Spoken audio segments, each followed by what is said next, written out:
Welcome to another episode of Navigating Your Unretired Life. We've been trying to give you many examples of different people who, instead of leaning back and just, forgetting about participation in the world and serving humanity, are essentially moving forward with their contributions. We just did one on author Brian McLaren called Life After Doom. It was kind of a somber note about all these four different scenarios, the denial, um, doing something about climate change, and really being hopeful to really knock it out of the ballpark, then just trying to just survive, and then finally possibility of mass extinction, the sixth extinction of species life. But I really wanted to right when I was kind of feeling a little bit down about this, and kind of leaving where Brian left off, is I got a message from my membership in the Climate Reality Project, which is Al Gore's amazing platform and accomplishments that keep going on. So this time, I really want to do an acknowledgement of the amazing work of Al Gore. So here we go. So we're talking about navigating your unretired life. Today's amazing work of former Vice President Al Gore, climate action wise. So here we are at the Climate Reality Project platform website. It's an amazing platform. And it's really great news here. So I'm going to kind of go over this, and you'll kind of talk about where Al Gore has taken this. He started this in, I think, 2006, and it's now, 2024 and about ready to go into 2025. So here he's talking about joining us in Paris. Paris was really a key city where the Paris agreements were signed since the United States. And he's been attending these conferences for decades. And he just was on the ground at CAP 29 and talking about that. But let's go, before we do that, let's go down and just kind of look at his site here and talk about what its promise is. We believe there's a better future ahead powered by clean energy. Our global network of 3.5 million is working to build it. Come join us. Get the tools and training and network you need to make a difference. And you can put your email address right here, because, like, I'm already in, so I'm not going to do that. So what we do at Climate Reality, we recruit, train, and mobilize people of all ages and backgrounds to work for just climate solutions that speed the global transition from dirty fossil fuels to clean, renewable energy. Through our 100 plus US chapters and 11 international branches, we drive change to stop rising temperatures and build a sustainable future for all by reducing emissions, by financing a just transition, by promoting international cooperation. And you can go further here to learn more if you click on this. And he's really gone to the really kind of the most current information. Here's a letter from Asheville. Asheville, North Carolina was a place where people thought they were going to be safe from climate, hurricanes, and all that. And they, lost many houses and property and all of that, from those two hurricanes, from, first of all, a major downpour that saturated the ground, and then a east to west impact of Hurricane Helene, and then Milton, Hurricane Milton. And he also goes right into how climate change is impacting France and the problem with warming winters and how the clean energy plan is transforming the U.S. And it goes on to the rise in unnatural disasters in terms of drought and why local action is crucial to addressing global climate change, how AI can expedite underutilized crop innovation by mitigating climate change, and the rise in unnatural disasters. And there's all these lists over here of stuff. And if you look at his staff, here's about us, who we are. It's just amazing. Here he is in the middle here with all of his people.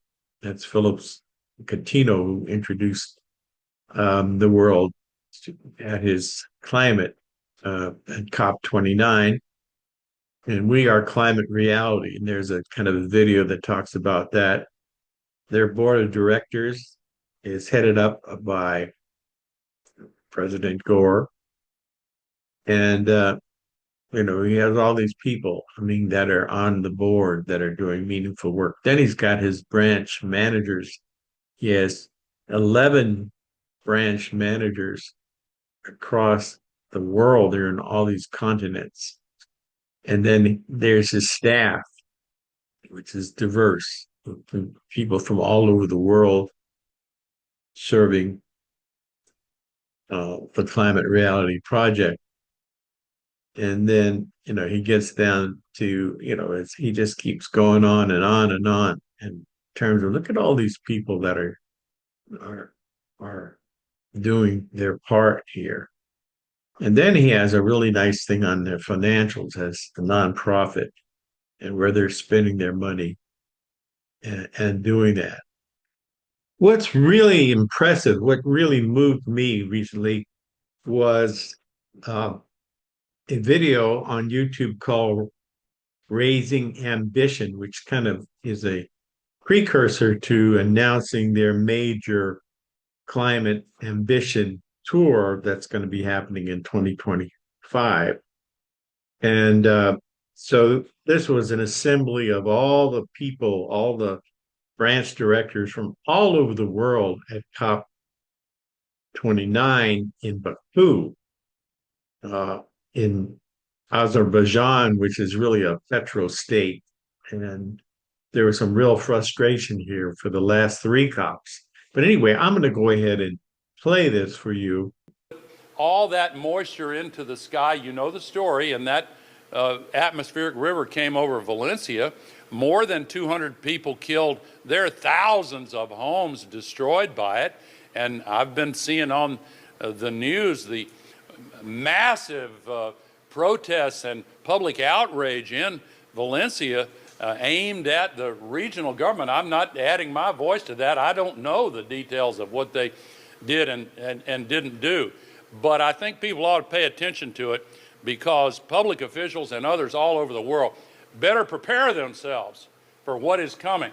Because these kinds of events, the downpours, the droughts, I won't go through the list of the droughts and the fires, but oh my God, New York City was covered with smoke in the last week because of fires in New Jersey and Connecticut and Brooklyn, for goodness sake.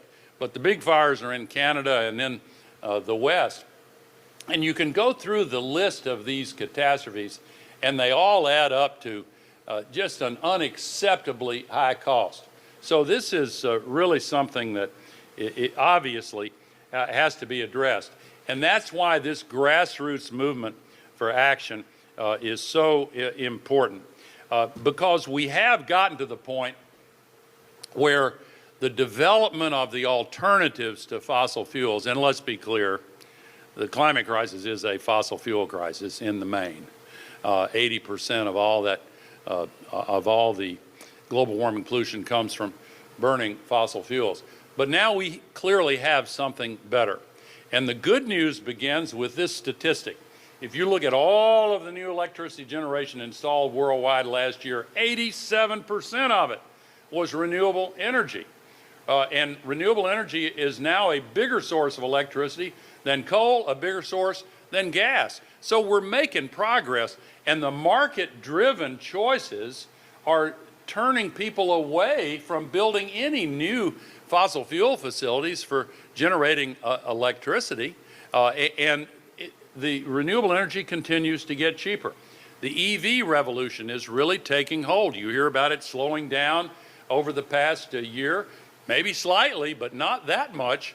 We're seeing it really go incredibly fast. And the amount of new renewables added worldwide last year increased by 50% in 1 year in 2023, exceeding 500 gigawatts of new energy for the first time.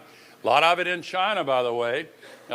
China added more solar capacity in the first 10 months of this year than would be provided by 18 new nuclear power plants built every single month. 18 big nuclear power plants, 18 1-gigawatt nuclear power plants. And they doubled their capacity from the previous year. So did the U.S., but from a much smaller base. China exceeded its goals 6 years ahead of time.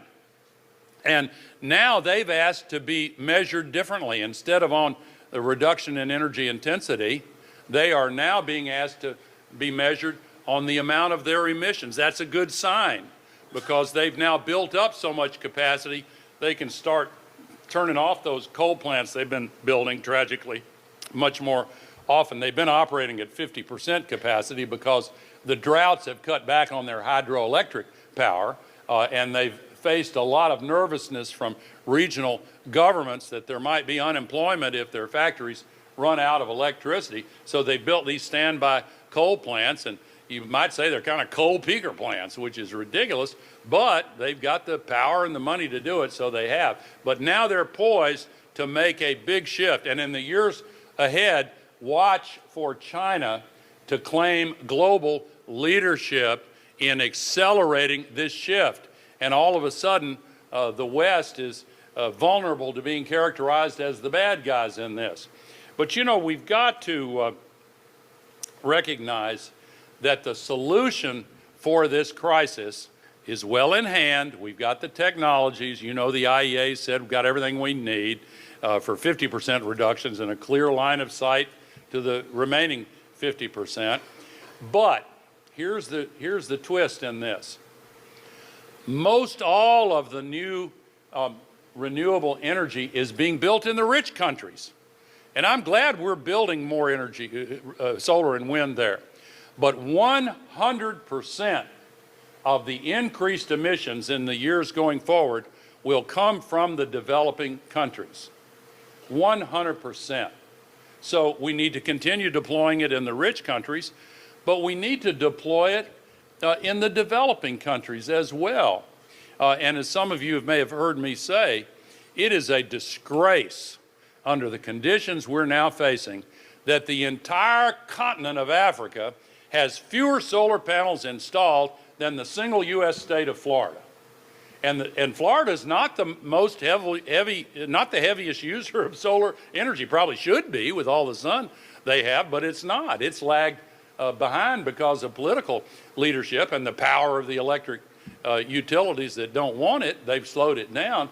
But the fact that one U.S. state has more solar panels than the entire continent of Africa, when Africa has 60% of the global potential for solar and 400 times as much solar capacity as all of the fossil fuel reserves that are in Africa. And by the way, the reason for it is that when you look at how these solar and wind and batteries and EVs facilities are being financed, 85% of the money comes from the private sector.